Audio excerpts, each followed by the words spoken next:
तो hello dear student, welcome to our YouTube channel natural glory 2.0। और इस video में हम देखेंगे उत्पादन किसे कहते हैं, यानी उत्पादन यानी प्रोडक्शन। ठीक है, उत्पादन को समझेंगे, इसकी परिभाषा को देखेंगे और उत्पादन के साधन। ठीक है, उत्पादन के साधन को देखेंगे यानी कारक, उत्पादन के साधन या कारक, इन सबको हम देखेंगे इस वीडियो में। तो आप वीडियो को एंड तक देखना ताकि आपको ये सारी दोनों चीज़ें अच्छे से समझ आ जाएँ। ठीक है, और अगर आप जानना चाहते हो कि उत्पादन फलन क्या होता है, ठीक है, और उत्पादन फलन के प्रकार क्या होते हैं, तो आई बटन में और डिस्क्रिप्शन में एक लिंक है, आप जाके देख सकते हो उस वीडियो को और समझ सकते हो उत्पादन फलन क्या होता है। तो चलो हम शुरू करते हैं। उत्पादन यानी प्रोडक्शन। तो देखो, उत्पादन अर्थात तैयार करना, बनाना और पैदा करना, ये तीनों ही उत्पादन का मतलब होता है। ठीक है, तैयार करने का मतलब भी उत्पादन करना होता है, बनाना का मतलब भी उत्पादन करना होता है और पैदा करने का मतलब भी उत्पादन करना ही होता है। ठीक है, तो इन शब्दों से आप परिचित होंगे पहले से ही। आगे हम देखते हैं। तो देखो, अर्थशास्त्र में उत्पादन, उत्पादन का मतलब होता है बनाना, यानी उत्पादन सिर्फ उसी चीज़ को नहीं कहते जिसका जो हम खेत में उगाते हैं उसको हम उत्पादन नहीं कहते। मतलब उत्पादन हम सिर्फ उसी को नहीं कहते जो हम खेत में उगाते हैं। ठीक है, उत्पादन कुछ भी हो सकता है, जो भी चीज़ हम बनाते हैं। ठीक है, जो भी चीज़ हम अपनी सेवाओं के लिए, अपनी आवश्यकताओं के लिए बनाते हैं उसको हम उत्पादन कहते हैं। जैसे एग्जांपल, जैसे ये देखो कपड़े, ये कपड़े क्या हैं, ये उत्पादन है। ठीक है, पहले क्या आता है, कपास होता है, जो कपास उद्योगों में जाता है। ठीक है, और कपास से क्या बनता है, कपास से बनता है कपड़ा। ठीक है, तो कपड़ा हमारे लिए उपयोगी है, हमारे लिए ज़रूरी है, हमारी आवश्यकता इससे पूरी होती है। ठीक है, तो ये इसका उत्पादन होता है, तो ये भी उत्पादन है। ठीक है, मतलब इसको हम बना रहे हैं तो ये भी हमारा उत्पादन है। इसके अलावा जैसे कोई अनाज उगाना, गाड़ी बनाना, फ़ोन बनाना, ठीक है, कुछ भी, वो हर एक चीज़ जो हमारे उपयोगी है, हमारे लिए उपयोगी है और उसका निर्माण कर रहे हैं हम। ठीक है, तो वो उत्पादन है।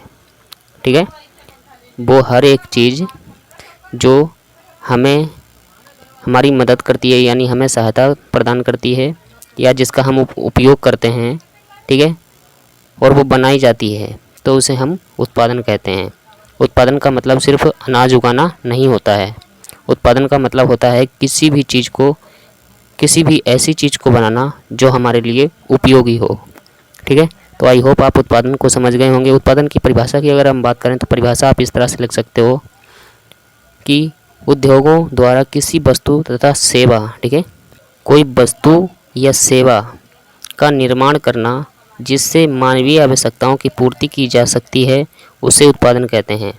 देखो, कोई वस्तु हो सकती है, जैसे कार मान लो, ठीक है, कपड़ा मान लो, या कोई सेवा हो सकती है, कोई सेवा या वस्तु का निर्माण करना जिससे मानवीय यानी इंसानों की आवश्यकताओं को पूरा कर सके, उस वस्तु को या सेवा को हम क्या कहेंगे, उत्पादन कहेंगे, अगर वो बनाई जाती है। ठीक है, आगे देखते हैं हम। अब देखो, वैज्ञानिक दृष्टि से मनुष्य ना तो किसी वस्तु या सेवा का निर्माण कर सकता है और ना ही विनाश, वह बस किसी चीज़ को उपयोगी बना सकता है। देखो, हम कहते हैं कि हमने ये चीज़ बनाई, हमने इसका निर्माण किया, हमने इसका उत्पादन किया, कुछ नहीं है। इंसान किसी भी चीज़ को बस उपयोगी बनाता है। उपयोगी समझते हो, मतलब जिससे आवश्यकता पूरी हो सके उसे उपयोगी बनाता है। जैसे एग्जांपल से हम समझते हैं इसको, जैसे मान लो ये लोहा है। ठीक है, लोहा है तो ये तो आपके उपयोगी नहीं है, ये किसी काम का नहीं है क्योंकि ये सिर्फ लोहा है। अगर इस लोहे से हम एक लोहे की कुर्सी बना दें, ठीक है, तो कुर्सी जो है वो आपके लिए उपयोगी होगी। ठीक है, उस पर आप बैठोगे, मेहमान आ जाएंगे, वो बैठ जाएंगे, तो वो आपके लिए उपयोगी होगी। तो इस लोहे से इंसान ने कुर्सी बनाई, तो कुर्सी हमारे लिए उपयोगी है, ना कि लोहा उपयोगी है। ठीक है, तो लोहा तो मनुष्य ने नहीं बनाया, ये तो लोहा हमें प्रकृति से मिला, प्रकृति देती है हमें लोहा। ठीक है, तो मनुष्य किसी भी चीज़ को बना नहीं सकता, मतलब उसको उत्पन्न नहीं कर सकता और ना ही उसका विनाश कर सकता है। विनाश का मतलब देखो, जैसे मान लो ये लक्कड़ है, तो इस लक्कड़ को मनुष्य कैसे नष्ट करेगा बताओ। मान लो इसको जला देगा, जल के क्या बनेगा, राख बनेगा। ठीक है, राख बन जाएगा, फिर वो राख अगर हम खेत में डालेंगे तो खेत से क्या बनेगा, खेत में जो पौधे हम लगाएंगे वो पौधों के पास डाल देंगे तो क्या होगा, उससे पौधा निकलने में मदद मिलेगी, पौधा निकलेगा फिर लकड़ी बन जाएगी।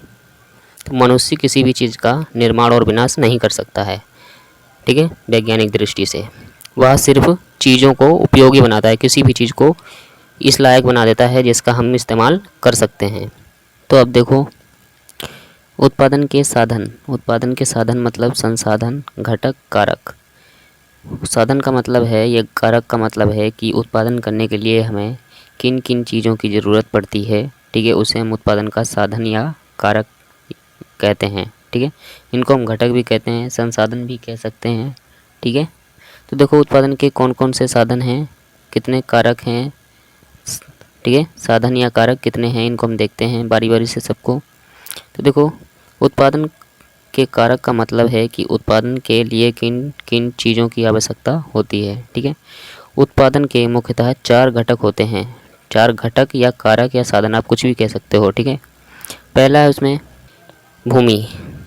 अब देखो, भूमि का अर्थशास्त्र में भूमि का मतलब सिर्फ ये नहीं कि भूमि की ऊपरी परत नहीं है यहाँ पे, ठीक है। भूमि सभी प्राकृतिक संसाधनों के साथ, ठीक है, सभी प्राकृतिक संसाधनों सहित भूमि जो होती है वो उत्पादन में सहायता करती है। अब सभी प्राकृतिक संसाधनों का क्या मतलब है यहाँ पे, मतलब भूमि की सिर्फ ऊपरी सतह नहीं, भूमि के नीचे जो हमें धातु मिलते हैं वो, ठीक है, भूमि से जो पौधों को उगने में मदद मिलती है वो, ठीक है, भूमि से जो तत्व मिलते हैं किसी भी फसल को उगाने के लिए, जो भूमि पर हम किसी भी मशीन को रखते हैं, वो सारी मददें, सेवाएं, वो सब क्या हैं, प्राकृतिक संसाधन हैं। तो भूमि का मतलब सिर्फ भूमि नहीं है यहाँ पे, भूमि के साथ सभी प्राकृतिक संसाधन, ठीक है। तो देखो, अर्थशास्त्र की भाषा में भूमि से आज से उत्पादन क्रिया में प्रयुक्त होने वाली सभी प्राकृतिक स्रोतों से हैं। सभी प्राकृतिक स्रोतों का क्या मतलब है, जैसे वायु, ठीक है, वायु, जल, भूमि, पेड़ पौधे, ये सब प्रकृति से हमें मिलते हैं। खनिज पदार्थ तथा सूर्य का प्रकाश, ये सब किससे मिलते हैं, हमें प्रकृति से मिलते हैं, ठीक है। तो अर्थशास्त्र में भूमि का मतलब सिर्फ भूमि नहीं है, उससे जुड़े सभी महत्वपूर्ण स्रोत जो हैं वो भूमि में ही आते हैं अर्थशास्त्र की भाषा में, ठीक है। पहला साधन है हमारा भूमि। अगला है दूसरा है हमारा श्रम यानी परिश्रम, मेहनत, ठीक है। ये सब क्या हैं, श्रम का मतलब है। देखो, वे सभी शारीरिक और मानसिक कार्य या प्रयत्न जो धनोपार्जन के लिए किए जाते हैं श्रम कहलाता है, ठीक है। यहाँ पे श्रम का मतलब सिर्फ श्रम करना नहीं है, ठीक है, मतलब जो हम अपने शरीर की क्षमता का इस्तेमाल करते हैं, शरीर से जो मेहनत देते हैं, जो मानसिक दिमाग लगाते हैं, हम आइडिया बनाते हैं, वो सब क्या हैं, श्रम हैं, ठीक है। मतलब मानव के शारीरिक और मानसिक जितने भी कार्य होते हैं वो सब श्रम कहलाते हैं, ठीक है।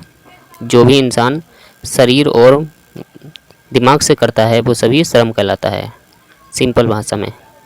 जैसे एग्जाम्पल की बात करें, दिमाग का ज्ञान, ठीक है, शरीर की मेहनत, शरीर की ऊर्जा, ये सब क्या है, ये सब श्रम है। इसीलिए यहाँ पे लिखा है सभी मानव संसाधन सहित, ठीक है। तो ये हो गया हमारा दूसरा साधन, ठीक है, उत्पादन का। अब हम देखते हैं इसका तीसरा साधन। तीसरा है हमारा पूंजी यानी पैसा, रकम, ये सब, ठीक है, पूंजी यानी धन, संपत्ति, पैसा, ये सब।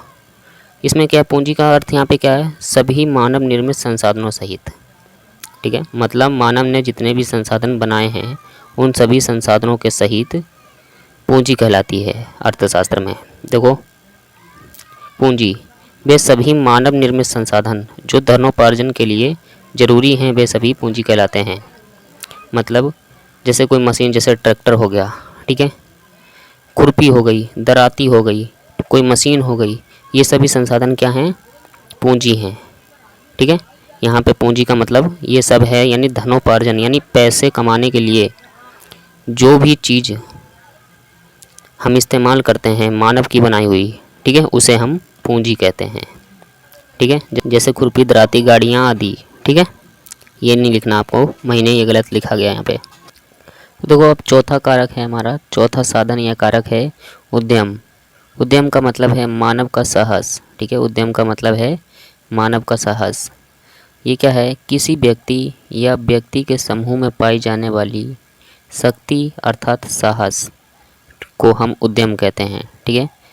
अब देखो इसको जैसे अगर हम समझें तो देखो, जैसे नवाचार। नवाचार का मतलब है, नवाचार मतलब वह मतलब कोई व्यक्ति या व्यक्ति का समूह कितनी नई नई चीज़ों को अपने उद्योग में शामिल कर पा रहा है, ठीक है। नई नई चीज़ों को, कितनी नई नई चीज़ों को अपने उद्योग या अपने काम में शामिल कर पा रहा है, इसको हम नवाचार कहते हैं और इसको हम उद्यम में रखते हैं, ठीक है। दूसरा है प्रबंधन। प्रबंधन का मतलब है कि वह का मतलब आपको बता चुका हूँ, एक व्यक्ति या व्यक्ति का समूह। प्रबंधन का मतलब वह कितने अच्छे से अपने काम की व्यवस्था कर पा रहा है, ठीक है। इसी तरह जोखिम। जोखिम का मतलब कि वह अपने काम के लिए कितनी समस्याओं का सामना कर पा रहा है या समस्याओं का सामना करने के लिए तैयार है। इन सब को हम किस में रखते हैं? उद्यम में, ठीक है।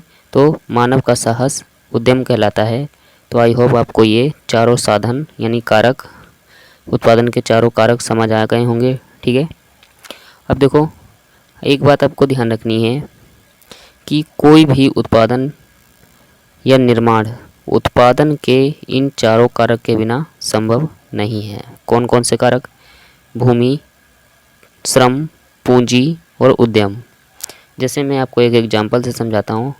जैसे मान लो कि आपके पास भूमि नहीं है, ठीक है, तो आप खेती कैसे करोगे, ठीक है।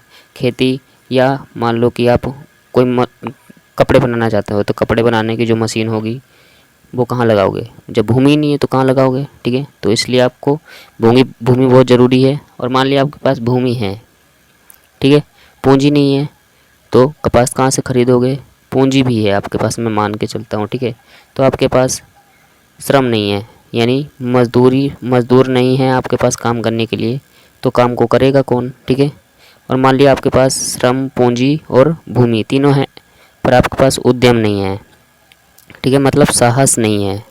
तो साहस के बिना से तो काम ही नहीं होगा। तो ये चारों साधन या कारक किसी भी उत्पादन या किसी भी वस्तु या सेवा को उत्पादित करने के लिए बहुत ज़रूरी है। इनके बिना कोई भी उत्पादन संभव नहीं है, ठीक है।